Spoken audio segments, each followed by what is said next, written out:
Hello, നമ്മുടെ ഈ കൊല്ലം തെങ്കാശി യാത്ര ഈ ഒരു റെയിൽവേ സ്റ്റേഷനിൽ നിന്നാണ് നമ്മൾ സ്റ്റാർട്ട് ചെയ്യുന്നത്. Kozhikode railway station.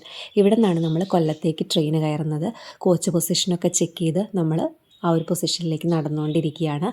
അപ്പോൾ അതേ കോഴിക്കോട് റെയിൽവേ സ്റ്റേഷനിൽ നമ്മുടെ വന്ദേ ഭാരത് ട്രെയിൻ വന്ന് നിർത്തിയിട്ടുണ്ടായിരുന്നു. അപ്പം നമ്മൾ കുറച്ച് നേരം ഇങ്ങനെ നോക്കി നിന്നു. കാരണം നമ്മളിതുവരെ വന്ദേ ഭാരതിൽ കയറിയിട്ടൊന്നുമില്ല. പക്ഷേ കൊല്ലത്തുനിന്ന് നമ്മൾ തിരിച്ച് കോഴിക്കോട്ടേക്ക് വരുന്നത് ഈ ഒരു വന്ദേ ഭാരതിൽ ഈ ഒരു ടൈം ആകുമ്പോൾ തന്നെയാണ്. അങ്ങനെ നമ്മൾ കാത്തു നിന്ന് നമ്മുടെ ട്രെയിൻ ഇതായി വന്നുകൊണ്ടിരിക്കുകയാണ്. ആ കാണുന്നൊരു ലൈറ്റ് ഉണ്ടല്ലേ, അതാണ് നമ്മുടെ ട്രെയിൻ. നമ്മൾ ബാക്കിയുള്ള വണ്ടികളിൽ പോകുന്ന പോലെയല്ല, ട്രെയിൻ ഒരിക്കലും നമ്മളെ ബോറടിപ്പിക്കില്ല.